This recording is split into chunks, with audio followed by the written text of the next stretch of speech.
ನಮಸ್ತೆ ಪೂಜಾರಿಗಳೇ. ಕಾರ್ತಿಕ ಪೌರ್ಣಮಿಯ ಕಾರ್ಯಕ್ರಮಕ್ಕೆ ಬಂದಂತಹ ನಿಮ್ಮೆಲ್ಲರಿಗೂ ಸ್ವಾಗತ ಸುಸ್ವಾಗತ.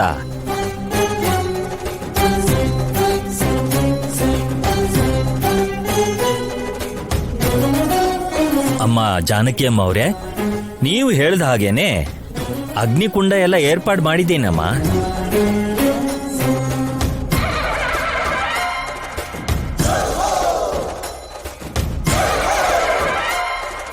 ಅಗ್ನಿಕುಂಡ ಏನಕ್ಕೆ ಪೂಜಾರಿಗಳೇ? ನಿಮ್ ಕಾಲು ಬೇಗ ಬರ್ಲಿ ಅಂತ ನಾನು ಆ ಪರಮಶಿವನ ಹತ್ರ ಬೇಡ್ಕೊಂಡಿದ್ದೀನ್ರಿ.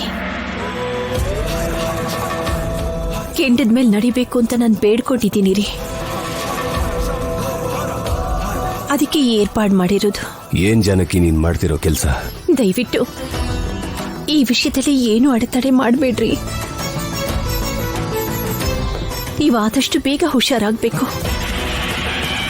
ದೊಡ್ಡಪ್ಪ ಆದಷ್ಟು ಬೇಗ ಎದ್ದು ನಡೀತಾರೆ ಅಂತ ಡಾಕ್ಟರ್ ಹೇಳಿದಾರಲ್ವಾ ದೊಡ್ಡಮ್ಮ? ಆದ್ರೂ ಇವ್ರ ಪರಿಸ್ಥಿತಿ ನೋಡೋಕ್ಕಾಗ್ತಿಲ್ಲಮ್ಮ. ಇಷ್ಟು ದಿವಸ ಸಿಂಹ ನಡೆ ಹಾಕ್ತಿದ್ದೀವ್ರು, ಈಗ ಈ ವೀಲ್ ಚೇರಲ್ಲಿ ಕೂತಿರೋದನ್ನ ನೋಡೋಕೆ ನನ್ನ ಕೈಲಾಗ್ತಿಲ್ಲಮ್ಮ.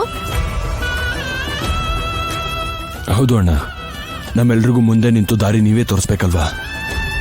ನೀವು ಚೆನ್ನಾಗಿದ್ರೇನೆ ನಾವೆಲ್ಲರೂ ಚೆನ್ನಾಗಿರ್ತೀವಿ. ಇವಾಗೇನ್ ಚೆನ್ನಾಗಿಲ್ವಾ ನಾವು? ಚಾನ್ಸ್ ಸಿಕ್ಕಿದ್ರೆ ಸಾಕು ಭಜನೆ ಶುರು ಮಾಡ್ಕೊಂಡ್ಬಿಡ್ತಾರೆ ಇವರೆಲ್ಲ. ಭಕ್ತಿಯಿಂದ ಕೆಂಡದ ಮೇಲೆ ನಡೆದ್ರೆ ಕಾಲಿಗೇನೂ ಆಗಲ್ಲ ಭಾವನವ್ರೆ. ನೀವು ಭಕ್ತಿಲ್ ನಡೆದು ತೋರ್ಸಿ. ನಾನ್ ನಡೆಯೋದ್ಕಿಂತ ನೀನು ತುಂಬಾ ಚೆನ್ನಾಗಿ ನಡೀತೀಯ ಕಣೆ. ನಾನು ನಿಂಗೆ ಸಹಾಯ ಮಾಡ್ತೀನಿ. ಹೇಳೋದ್ ಸುಲಭನೇ, ಮಾಡೋದೇ ಕಷ್ಟ ಅಲ್ವಾ? ಅತ್ತೆ ಅನ್ಕೊಂಡಿದ್ದಾರೆ ಅಂದ್ಮೇಲೆ ಆಗೋಗುತ್ತೆ ಮಾವ, ಯಾರು ಭಯ ಪಡ್ಬೇಡಿ.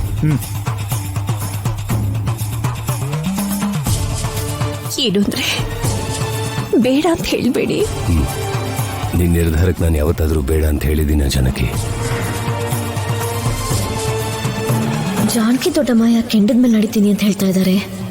ಈಗ ನಾನು ಹೇಗಾದ್ರೂ ಮಾಡಿ ಈ ವಿಷಯನ ಆದ್ಯನ್ ಕಡೆ ತಿರುಗೋ ಹಾಗೆ ಮಾಡಬೇಕು.